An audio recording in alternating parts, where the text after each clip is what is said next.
विकास में असमानताएं और विषमताएं मानवीय गतिविधियों एवं प्रकृति प्रदत्त संसाधनों की विविधता के मिलने से उत्पन्न होती है। जब किसी प्रदेश या देश की अर्थव्यवस्था को निजी क्षेत्र के हाथों छोड़ दिया जाता है तो निजी क्षेत्र की उद्योग एवं व्यापार आदि गतिविधियां कुछ एक बिंदुओं पर केंद्रित हो जाती हैं, क्योंकि निजी क्षेत्र उन स्थानों पर ही स्थापित होने की प्रवृत्ति रखता है जहां न्यूनतम लागत और अधिकतम लाभ की स्थिति प्राप्त होती है। इसलिए असमानताएं जो निजी क्षेत्र की अर्थव्यवस्था जब निजी क्षेत्र के हाथ में होती है तो असमानताएं उत्पन्न होती हैं। तो पाश्चात्य देशों में 1929 और 30 के दशक में जो आर्थिक मंदी आई, वैसे वैश्विक आर्थिक मंदी थी, उसके कारण बेरोजगारी, भूखमरी और आर्थिक समस्याएं तेजी से बढ़ी और पिछड़े क्षेत्रों के विकास के लिए विशिष्ट प्रयास करने की मांग उठने लगी। यह ऐसा समय था जिसके बाद अलग अलग देशों के विभिन्न पिछड़े प्रदेशों के विकास हेतु योजनाओं को प्रारंभ किया जाने लगा। तो इस समय जो योजनाएं बनी वो योजनाएं टॉप डाउन योजनाओं के अंतर्गत आती है।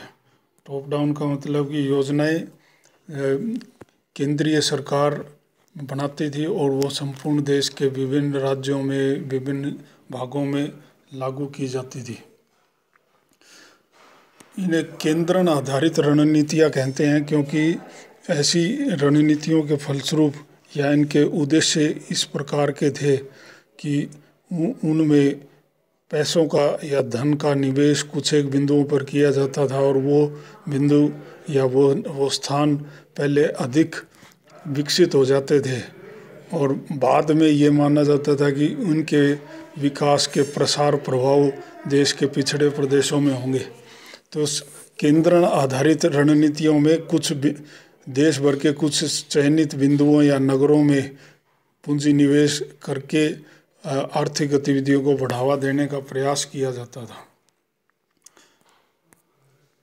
ऐसी जो रणनीतियाँ या अवधारणाएं हैं उनमें प्रथम है फ्रांस के अर्थशास्त्री पीरू की वृद्धि ध्रुव की जो संकल्पना, ग्रोथ पोल या वृद्धि ध्रुव बोलते हैं, 1955 में उन्होंने अपने लेख में दी थी।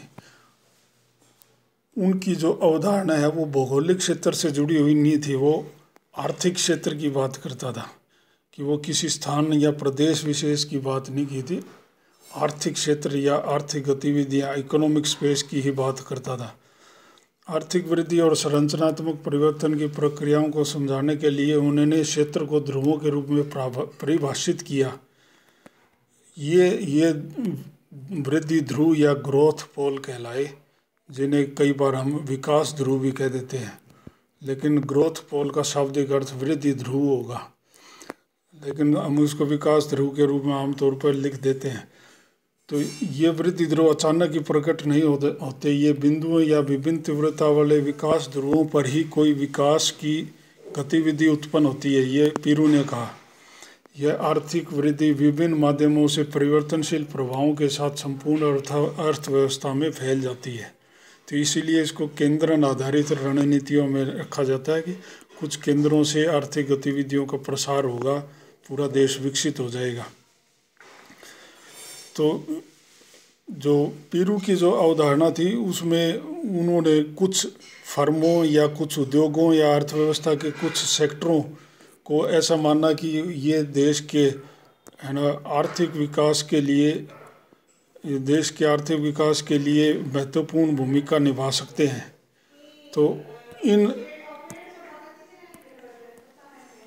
इन फर्मों या उद्योगों या आर्थिक गतिविधियों को इन्हें गतिशील प्रणोदक फर्म, डायनेमिक प्रोपल्सिव फर्म्स कहा गया कि ये अर्थव्यवस्था को बढ़ावा देंगे। ऐसी फर्में या ऐसे उद्योग, है ना, ऐसी विशाल नवाचारी, नए नए इन्वेंशन करने वाली, आविष्कार करने वाली, तेजी से वृद्धिमान तकनीकी रूप से विकसित फर्में अपने पर्यावरण में अपने चारों ओर वृद्धि का प्रभाव उत्पन्न करती हैं।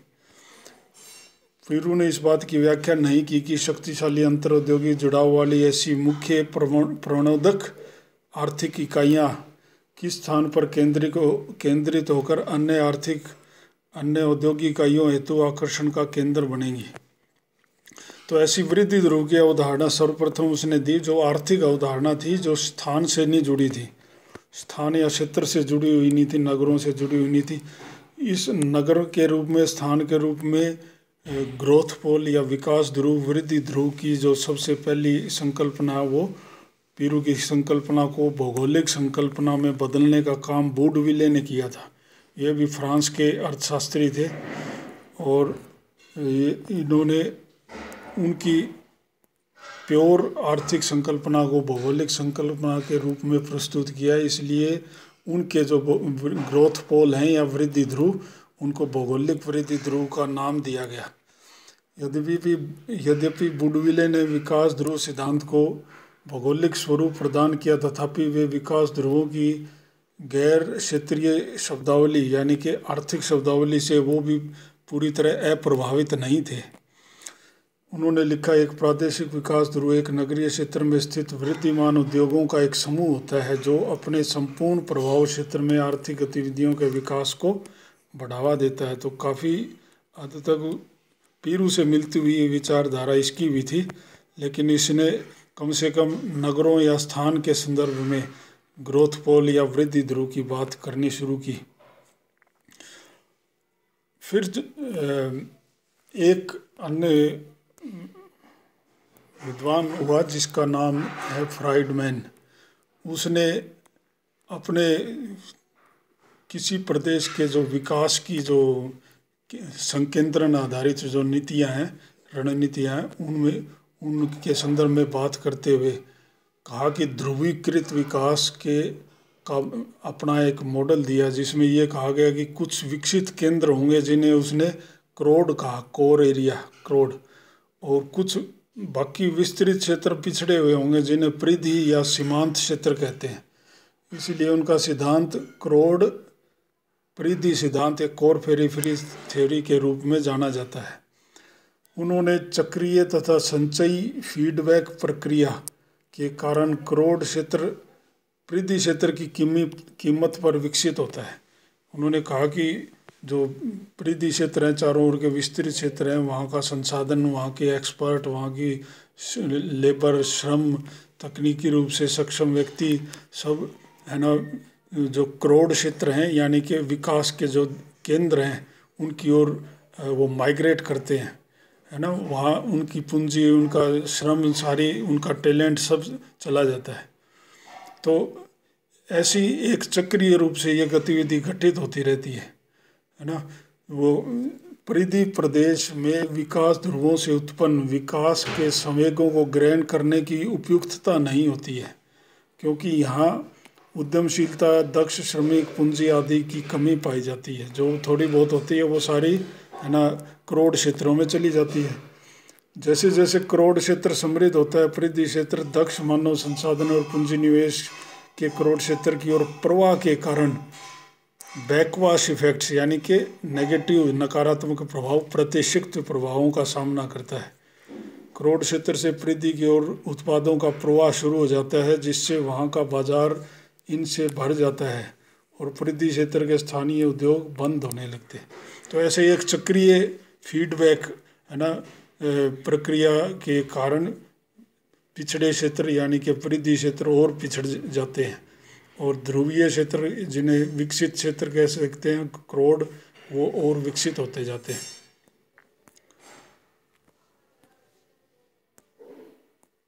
जैसे जैसे विकास ध्रुव नवाचारों तथा औद्योगिक क्रियाओं में विशेषीकृत होते हैं, वैसे वैसे ध्रुव के मध्य ध्रुव और परिधि प्रदेशों के मध्य सामाजिक आर्थिक खाई बढ़ती जाती है। इससे एक दोहरी अर्थव्यवस्था उत्पन्न होती है, यानी कि एक ही देश में कुछ क्षेत्र अधिक विकसित और कुछ पिछड़े हुए क्षेत्र वाले पिछड़े क्षेत्र के रूप में हो जाते हैं। अंततः करोड़ क्षेत्र के सफलतापूर्वक विकास और दक्ष परिवहन संचार जाल की स्थापना से जैसे कारकों से प्रसार प्रभाव करोड़ क्षेत्र से परिधि क्षेत्र में एक लंबे समय के बाद पहुंचने लगते हैं और संपूर्ण प्रदेश या संपूर्ण देश विकसित है, समान रूप से विकसित, तेजी से विकसित होने लगता है। इसको हम फ्राइडमैन द्वारा बताई गई एक आरेख के द्वारा भी समझ सकते हैं। सबसे पहले देश के विभिन्न भागों में जब अर्थव्यवस्था ज़्यादा विकसित नहीं थी तो विभिन्न भागों में अलग अलग बिखरे हुए जो केंद्र होते हैं, नगर कह लो, जो अर्थव्यवस्था के केंद्र, वो समान रूप से पाए जाते हैं। लेकिन उपयुक्त दशाओं के कारण एक आर्थिक केंद्र बहुत तेज़ी से बढ़ने लगता है और इसमें चारों ओर से जो तीर के निशान ये दिखाते हैं कि ये प्रारंभिक औद्योगिकरण की अवस्था में एक ही जो केंद्र है, करोड़ है, वो तेज़ी से वृद्धिमान हो रहा है और चारों ओर के परिधि क्षेत्र से है ना श्रम की, पूंजी निवेश की, टैलेंट की, उसका आवागमन इस क्षेत्र में हो रहा है। फिर तीसरी अवस्था में ये जो आर्थिक गतिविधियों का जो केंद्रण है, ये थोड़ा थोड़ा दूर के प्रदेशों में भी छोटे आर्थिक गतिविधियों के केंद्रों के रूप में फैलने लगता है और परिधि प्रदेशों में भी कुछ विकास के प्रभाव उत्पन्न होने लगते हैं। अंततः पूरे देश में एक नगरीय या आर्थिक गतिविधियों के केंद्र का एक पदानुक्रमिक प्रारूप विकसित हो जाता है और संपूर्ण देश की अर्थव्यवस्था आपस में जुड़ी हुई और समान रूप से या काफ़ी विकसित हो जाती है। उसमें उतने भेदभाव, उतनी खाई, अंतर नहीं रह जाते हैं।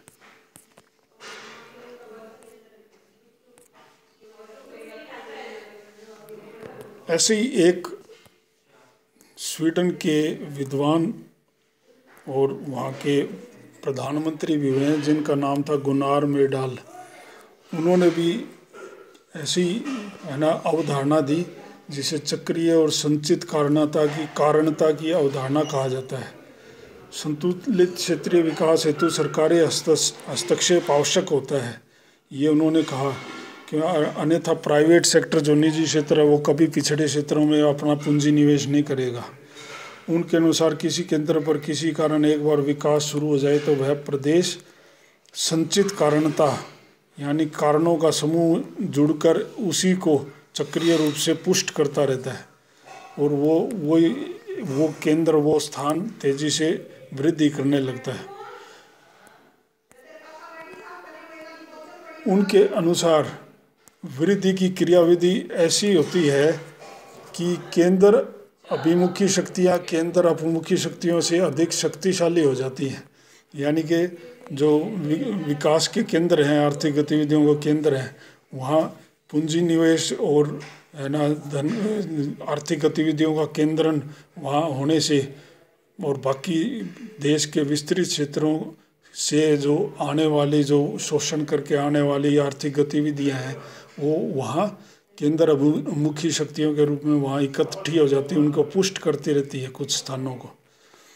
वस्तुओं, सेवाओं, श्रमिकों का प्रवाह भाग्यहीन क्षेत्रों से भाग्यशाली क्षेत्रों की ओर होता है तो बैकवाश इफेक्ट्स उत्पन्न होते हैं, यानी कि पिछड़े क्षेत्र पर प्रतिक्षिप्त प्रभाव होता है, वो और पिछड़े होते जाते हैं।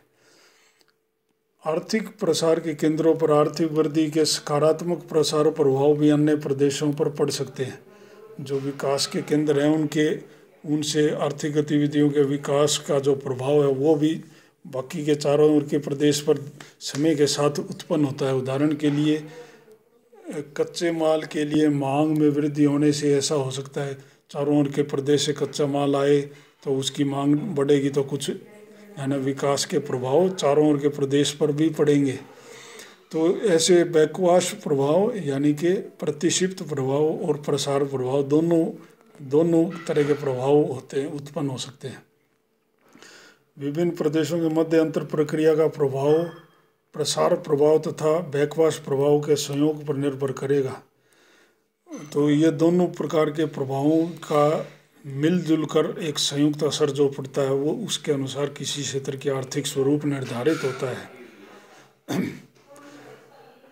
शिक्षा की कमी, संचार, परिवहन के अल्प विकास के कारण बाजारी शक्तियों के मुक्त रूप से काम करने पर ऐसे देशों में प्रादेशिक असमानताएं उत्पन्न होती हैं। जो चक्रीय रूप से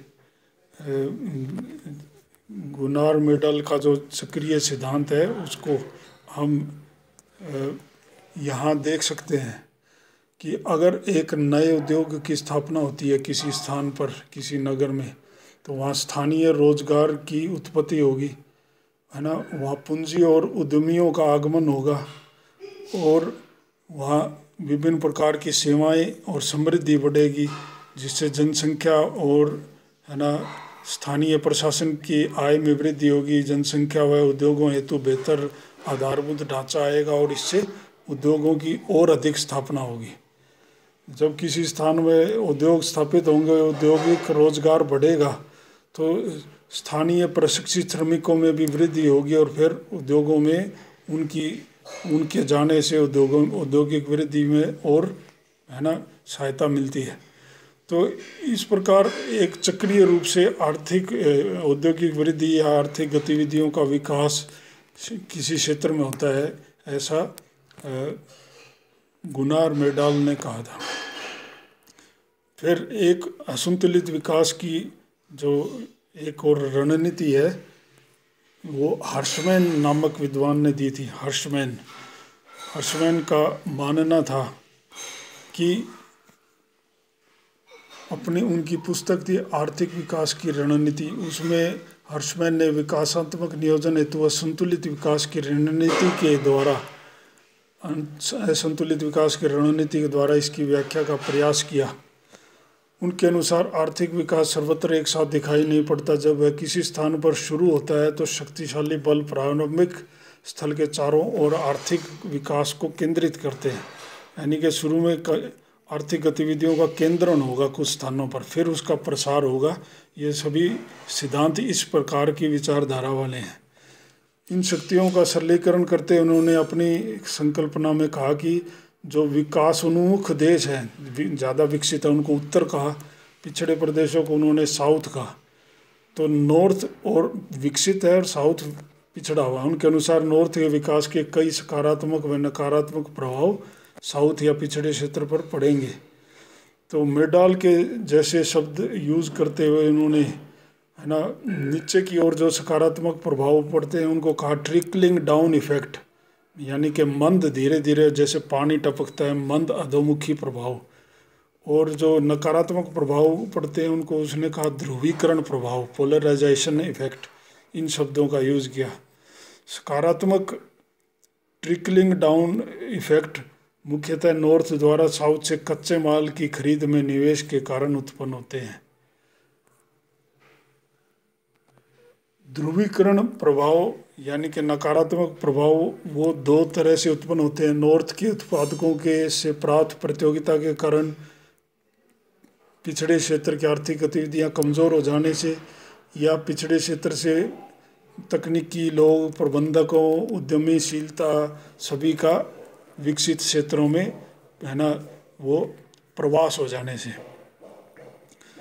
हर्षमैन के अनुसार विकास ध्रुवों पर विकास के संचयी केंद्रण के कारण शुरुआत में प्रादेशिक विषमताएं बढ़ती हैं, परंतु अंततः समूहन से उत्पन्न डिस इकोनॉमीज, जब एक स्थान पर ज़्यादा आर्थिक गतिविधियां, भीड़ भाड़ एकत्रित हो जाए तो फिर उसमें बचत कम होने लगती है और वो आर्थिक गतिविधियां फिर बाहर की ओर निकलने लगती है, महानगरों से या विकास ध्रुवों से, ऐसा उन्होंने कहा। तो फिर आर्थिक गतिविधियों का फिर प्रसार होने लगता है। ऐसी इन सभी विभिन्न केंद्रीकृत प्रादेशिक विकास की रणनीतियों की कुछ कमियां हैं। प्रथम, विभिन्न प्रादेशिक समस्याओं में ये प्रयुक्त नहीं हो पाती। भारत जैसे विभिन्न देशों में जो जहाँ संसाधनों का विकास करने के लिए पूंजी निवेश किया गया, जैसे राउरकेला, भिलाई में, तो उसके कोई प्रतिफल नहीं मिले, वो कुछ केंद्रों पर ही विकास होकर रह गया। खनिज संपन्न क्षेत्रों में भारी उद्योग लगाने से भी कोई चारों ओर के प्रदेशों पे प्रभाव नहीं पड़ा। इसके उदाहरण भी हैं देश में, दुर्गापुर, आसनसोल, रांची, जमशेदपुर और महानगरों में भी पैसे जो है ना विकास हुआ, उसका भी चारों महानगरों का चारों ओर का कोई प्रभाव नहीं पड़ा। उसके सकारात्मक प्रभाव इतने दिखाई नहीं पड़े। तो क्रियात्मक कठोरता या इसके प्रसरण की क्रियाविधि को समझाने की कमी, ये सब इन सिद्धांतों की कमी थी।